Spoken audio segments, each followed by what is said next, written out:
A.K. Dickey, who makes his 14th start tonight. And he won his 6th game of the season. His last time out, it was against the Tigers, but it was a struggle for R.A. Pitched 5 innings. He scattered 7 hits. Dickey strikes out Morales to end the inning. There's a fly ball to center. Should be an easy play for Anthony Gose. He moves under it. The inning is over. He's suspended.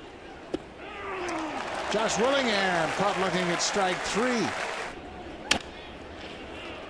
Another ground ball for Reyes. Another 1-2-3 inning for Dickey. Cut on and missed. Gets away from Tolle, and he will throw to first to end the inning. Ground ball. Laurie is deep out into right field. He throws in time to get Mauer.